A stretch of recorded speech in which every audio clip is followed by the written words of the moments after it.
장.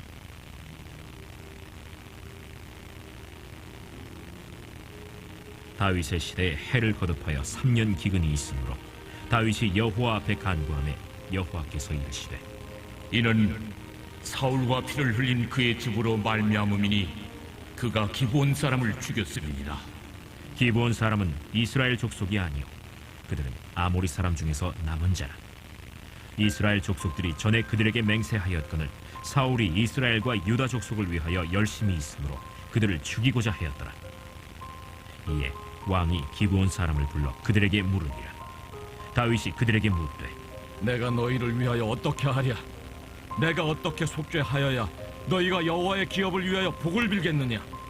기브온 사람이 그에게 대답하되 사울과 그의 집과 우리 사이의 문제는 은금에 있지 아니하오며 이스라엘 가운데에서 사람을 죽이는 문제도 우리에게 있지 아니하니이다. 너희가 말하는 대로 시행하리라. 우리를 학살하였고 또 우리를 멸하여 이스라엘 영토 내에 머물지 못하게 하려고 모해한 사람의 자손 7사람을 우리에게 내주소서.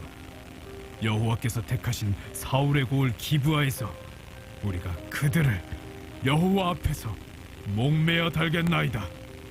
내가 내주리라. 그러나 다윗과 사울의 아들 요나단 사이에 서로 여호와를 두고 맹세한 것이 있으므로 왕이 사울의 손자 요나단의 아들 무비보셋은 아끼고 왕이 이에 아야의 딸 리스바에게서 난 자 곧 사울의 두 아들 알모니와 무비보셋과 사울의 딸 메랍에게서 난 자 곧 무홀라 사람 바르실레의 아들 아드리엘의 5 아들을 붙잡아 그들을 기브온 사람의 손에 넘기니 기브온 사람이 그들을 산 위에서 여호와 앞에 목매어 달매 그들 7사람이 동시에 죽으니 죽은 때는 곡식 베는 첫날 곧 보리를 베기 시작하는 때더라. 아야의 딸 리스바가 굵은 배를 가져다가 자기를 위하여 바위 위에 펴고 곡식 베기 시작할 때부터 하늘에서 비가 시체에 쏟아지기까지 그 시체에 낮에는 공중의 새가 앉지 못하게 하고 밤에는 들짐승이 범하지 못하게 한지라. 이에 아야의 딸 사울의 첩 리스바가 행한 일이 다윗에게 알려지매 다윗이 가서 사울의 뼈와 그의 아들 요나단의 뼈를 길르앗 야베스 사람에게서 가져가니 이는 전에 블레셋 사람들이 사울을 길보아에서 죽여 블레셋 사람들이 벳산 거리에 매단 것을 그들이 가만히 가져온 것이라. 다윗이 그곳에서 사울의 뼈와 그의 아들 요나단의 뼈를 가지고 올라오매 사람들이 그 달려 죽은 자들의 뼈를 거두어다가 사울과 그의 아들 요나단의 뼈와 함께 베냐민 땅 셀라에서 그의 아버지 기스의 묘에 장사하되 모두 왕의 명령을 따라 행하니라. 그 후에야 하나님이 그 땅을 위한 기도를 들으시니라. 블레셋 사람이 다시 이스라엘을 치거늘 다윗이 그의 부하들과 함께 내려가서 블레셋 사람과 싸우더니 다윗이 피곤하매 거인족의 아들 중에 무게가 300세겔 되는 노창을 들고 세 칼을 찬 이스비브노비 다윗을 죽이려 하므로 스루야의 아들 아비새가 다윗을 도와 그 블레셋 사람들을 쳐 죽이니 그때 다윗의 추종자들이 그에게 맹세하여 이르되 왕은 다시 우리와 함께 전장에 나가지 마옵소서. 이스라엘의 등불이 꺼지지 말게 하옵소서. 그 후에 다시 블레셋 사람과 곱에서 전쟁할 때에 후사 사람 시프게는 거인족의 아들 중에 삽을 쳐 죽였고 또다시 블레셋 사람과 곱에서 전쟁할 때에 베들레헴 사람 야레오르김의 아들 엘하나는 가드 골리앗의 아우 라흐미를 죽였는데 그자의 창자로는 배틀채 같았더라. 또 가드에서 전쟁할 때 그곳에 키가 큰 자 하나는 손가락과 발가락이 각기 6개씩 모두 24개가 있는데 그도 거인족의 소생이라. 그가 이스라엘 사람을 능욕함으로 다윗의 형 삼마의 아들 요나단이 그를 죽이니라. 이 4사람 가드의 거인족의 소생이 다윗의 손과 그의 부하들의 손에 다 넘어졌더라. 아멘. 사도신경으로 신앙 고백하겠습니다. 나는 전능하신 아버지 하나님 천지의 창조주를 믿습니다. 나는 그의 유일하신 아들 우리 주 예수 그리스도를 믿습니다. 그는 성령으로 잉태되어 동정녀 마리아에게서 나시고 본디오 빌라도에게 고난을 받아 십자가에 못 박혀 죽으시고 장사된 지 사흘 만에 죽은 자 가운데서 다시 살아나셨으며 하늘에 오르시어 전능하신 아버지 하나님 우편에 앉아 계시다가 거기로부터 살아있는 자와 죽은 자를 심판하러 오십니다. 나는 성령을 믿으며 거룩한 공교회와 성도의 교제와 죄를 용서받는 것과 몸의 부활과 영생을 믿습니다. 아멘. 다 함께 찬송가 570장 찬양하겠습니다. 찬송가 570장입니다.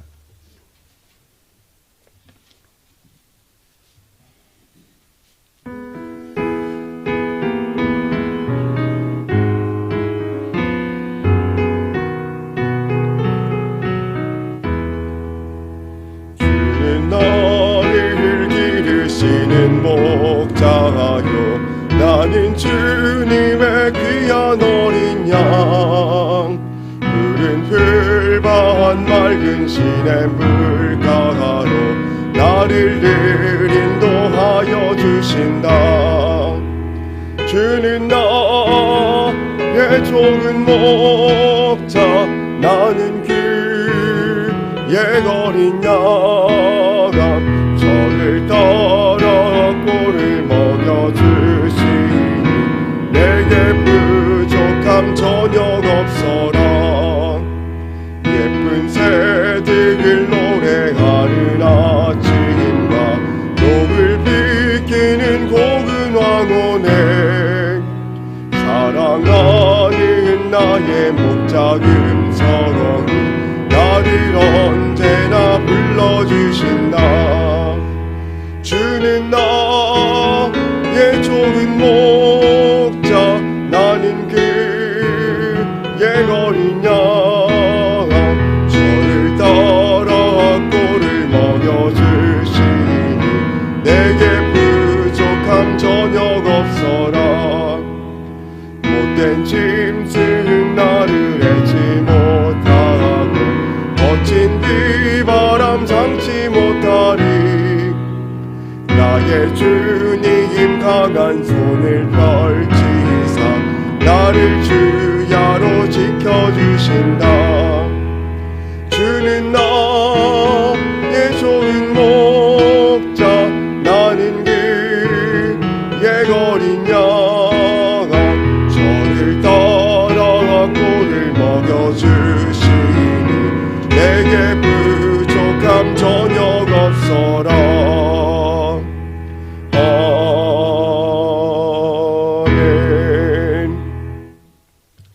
이 시간 함께 보실 하나님의 말씀은 로마서 15장 14절부터 16절까지 말씀입니다. 로마서 15장 14절에서 16절까지의 말씀을 함께 보겠습니다. 하나님 말씀 같이 읽겠습니다. 내 형제들아 너희가 스스로 선함이 가득하고 모든 지식이 차서 능히 서로 권하는 자임을 나도 확신하노라.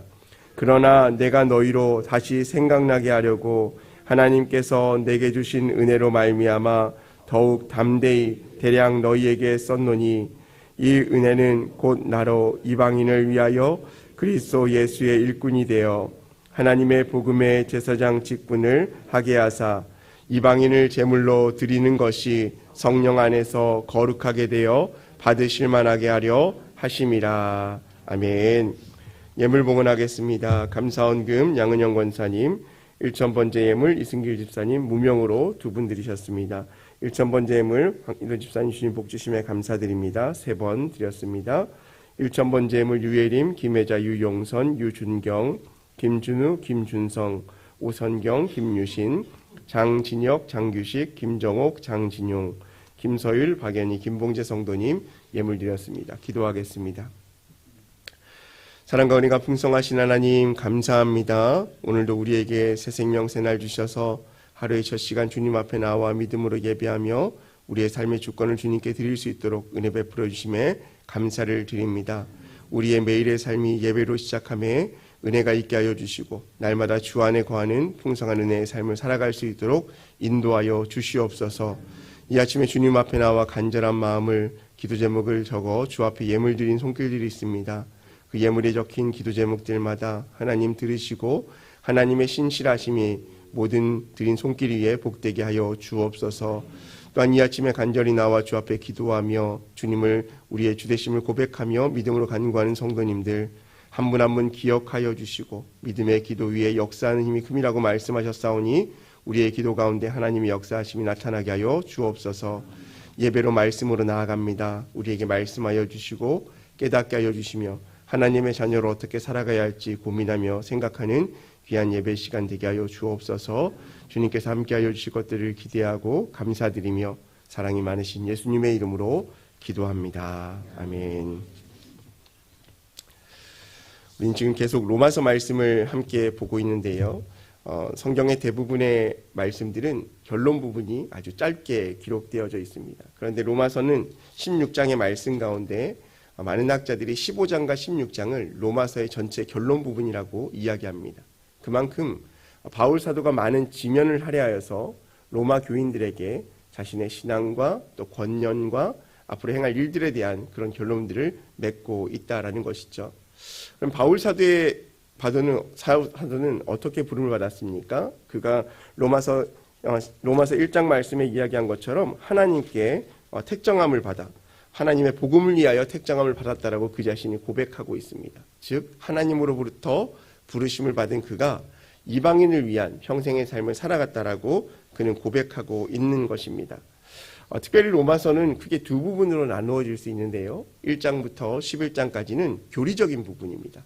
하나님이 어떤 분이신지, 우리가 누구인지, 그리고 죄 가운데 우리가 어떻게 구원받고 하나님의 자녀가 되었는지에 대한 말씀에 대한 교리에 대한 부분들이 설명되어 있습니다. 그리고 이후에 12장부터 16장까지는 그리스도를 믿는 우리의 삶의 변화가 어떻게 살아가야 할지, 그리스도의 삶에 대해 직접적인 이야기들을 계속적으로 전해주고 있습니다. 그러면서 그 안에 있었던 유대인 그리스도인들과 이방인 그리스도인들의 연합, 그리고 화합, 그리스도인으로서 삶의 모습이 어떻게 살아가야 할지를 계속적으로 말씀하고 있습니다. 특별히 오늘 15절 말씀을 보니까 바울 사도가 왜 이 말씀을 기록하였는가라는 부분에 대해서 이렇게 말씀합니다. 내가 너희로 다시 생각나게 하려고 썼다라고 말씀하고 있습니다. 즉 결론 부분에 대해서 이렇게 이야기하는 것은 한번 우리의 모든 삶을 상기시키면서 정리하면서 우리가 누구인지, 어떠한 은혜를 받았는지, 또 어떻게 살아가야 할지 다시 한번 정리해보자라는 이야기죠. 재미있는 사실은 바울 사도가 로마 교인들을 많이 알았을까요? 적게 알았을까요? 대부분 모르는 성도들입니다. 즉 로마 교회를 직접 방문한 적이 없기 때문에 그 중에 관계에 있는 성도들이 별로 없습니다. 그런데 편지를 통하여서 많은 지면을 향하여서 가보지 않는 교회, 만나지 않는 성도들을 향해서 편지로 그리스도의 복음을 전하였고 또 교리를 설명하였고 성도의 삶이 어떤 것인지를 지속적으로 이야기하고 있었다는 겁니다. 그런데 이러한 상황 가운데 바울 사도의 마음에 어떤 마음이 들었을까요? 많은 장을 할애하여서 편지를 쓰는 가운데 그의 마음이 로마 교인들과 동하게 되었다는 것입니다. 그것을 어떻게 알 수 있냐면 14절 말씀의 시작을 이렇게 말씀하고 있습니다. 내 형제들아 라고 말합니다. 본 적이 없고 만난 적이 없고 그리고 직접적인 관계가 없는 로마 교인들에게 내 형제들이라고 말하고 있습니다. 그 말은 무엇입니까?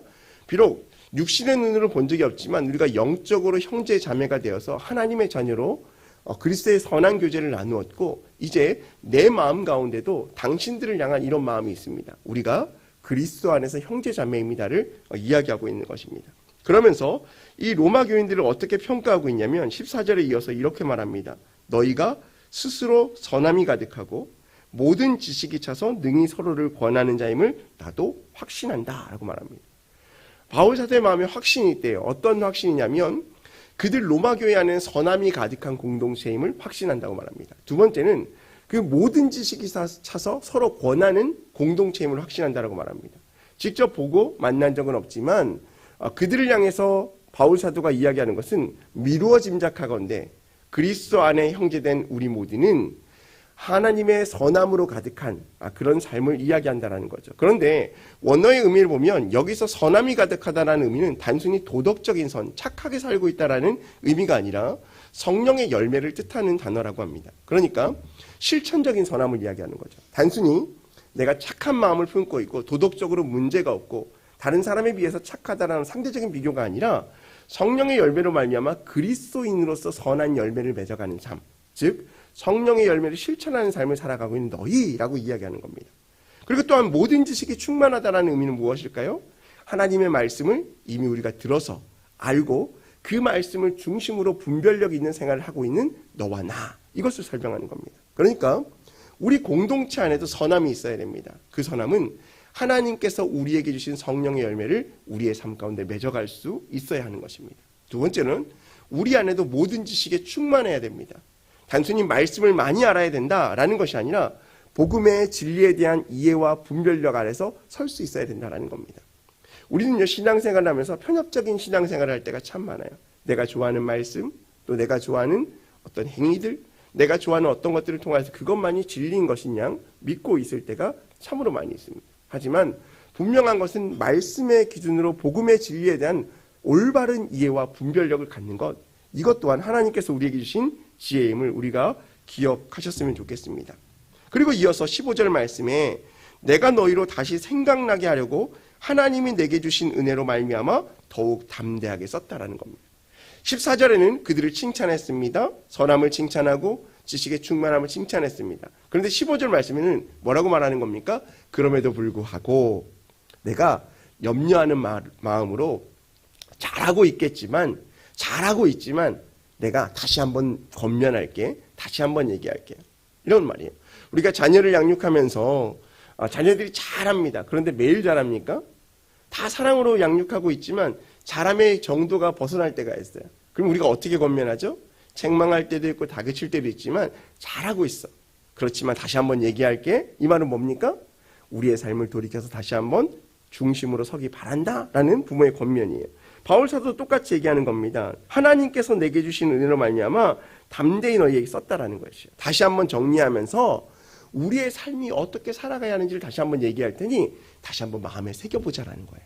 이미 하나님의 말씀의 교리적인 부분들, 삶의 실천적인 부분을 충분히 나누었지만 결론을 맺으면서 다시 한번 정리하고 있는 거예요. 우리가 어떻게 살아가야 할까? 다시 한번 내가 담대하게 말할 테니까 듣고 기억하고 마음에 새겼으면 좋겠어 라고 말하는 겁니다. 근데 여기서 권면이라는 말은 단순한 충고가 아니에요. 책망이 아니죠. 진리를 기반한 교정과 격려의 말이에요. 단순히 책망하고 넘어뜨리기 위한 말이 아니라 격려함으로 말미암아 그들을 세워가기 원하는 바울 사도의 마음이 담겨 있는 것입니다. 그러면서 뭐라고 말합니까? 16절 말씀은 이렇게 말씀합니다. 이 은혜는 곧 나로 이방인을 위하여 그리스도 예수의 일꾼이 되어 하나님의 복음의 제사장 직분을 하게 하사 이방인의 제물로 드리는 것이 성령 안에서 거룩하게 되어 받으실 만하게 하려 함이라 라고 말합니다. 무슨 말입니까? 바울 사도는 복음의 제사장, 하나님의 일꾼으로 부름받았다라는 거예요. 그래서 하나님의 복음의 제사장 직분을 하게 함으로 말미암아 우리가 그렇게 직분을 받았다라고 말하는 거예요. 그것은 무슨 말입니까? 우리가 예배자로 온전히 서기 원한다라는 하나님 마음이 있는 것입니다. 더불어 이어서 말하고 있죠. 이방인을 제물로 드리는 것이 성령 안에서 거룩하게 되어 받으실 만하게, 하나님께서 받으실 만하게 하겠다라는 말입니다. 그것은 무슨 말입니까? 이방인들의 믿음의 삶 자체가 하나님께 드려지는 제물처럼, 그 말은 무엇입니까? 거룩해야 된다는 거예요. 단순히 예배자의 그 모습을 뛰어넘어 우리의 믿음의 삶 자체가 하나님에 드려지는 삶의 제물처럼 우리의 삶이 세상 가운데 거룩하게 구별되어서 그러한 존재로 하나님 앞에 서야 한다라고 말씀하고 있는 것입니다. 바울 사도가 지금 무엇을 말하고 있는 걸까요? 우리가 누구인가? 하나님께 부름받은 존재. 우리가 누구인가? 연약한 존재. 하지만 우리는 하나님의 부르심을 받았고 하나님의 거룩한 제물로, 거룩한 산제사로 드리는 구별된 삶을 살아가는 우리가 되어야 한다라고 말씀하고 있는 것입니다. 여러분, 이렇게 말하면 사람들이 이제 부담스러워합니다. 왜 하나님께서 부르신 일꾼을 우리가 특정할 때 성령이 충만한 사람, 어떤 은사가 있는 사람, 또 대부분은 하나님의 일꾼이라고 이야기할 때는 목회자, 때로 부름받은 어떤 직분자들을 이야기할 때가 있지만 바울 사도가 지금 로마 교회인들 가운데 이렇게 말씀한 이유가 무엇일까요? 우리 모두가 하나님께 부름받은 일꾼이라는 거예요. 우린 연약하지만, 부족하지만 우리의 선함과 믿음의 지식과 충만함과 이 모든 것들을 통하여 하나님께서는 우리의 삶을 거룩한 산제물로 드리기 원하시며 그 삶을 통하여 하나님의 거룩한 일꾼이 되기 원하신다라는 거예요. 누구를요? 자신과 로마 교인들에게 동일하게 이야기하고 있는 것입니다. 여러분, 우리는 하나님께 부름받은 삶을 살아가고 있습니다. 우리 또한 우리에게 맡겨진 직무가 오늘 바울 사도의 직무처럼 하나님을 섬기고 또 하나님 앞에 봉사하는 일로 우리가 부름을 받았습니다. 그리고 또한 우리는 무엇을 기억해야 합니까? 부름받은 우리는 오늘 이 로마 교회처럼 서로를 권면하고 서로를 세우는 공동체가 되어야 한다라는 것입니다. 여러분, 믿음의 공동체는 상대적인 것이 아닙니다. 내가 이만큼 주었기 때문에 이만큼 받아야 하고, 내가 이만큼 받았기 때문에 이만큼 해야 한다라고 생각하면 우리가 하나님에 대한 올바른 믿음을 가질 수 없는 것이죠. 중요한 것은 무엇입니까? 설교만 듣고 그냥 그 믿음을 나는 됐어. 오늘 예배 드렸으니까 우리의 삶 가운데 충분해. 이제 세상 가운데 그냥 살 거야. 이런 삶이 아니라 매일의 삶 가운데 하나님의 자녀로 온전히 세워지는 삶을 살아갈 수 있어야 한다라는 것입니다. 여러분, 그러면 누가 우리를 이렇게 만들 수 있을까요? 무엇이 우리를 이렇게 이끌어갈 수 있을까요?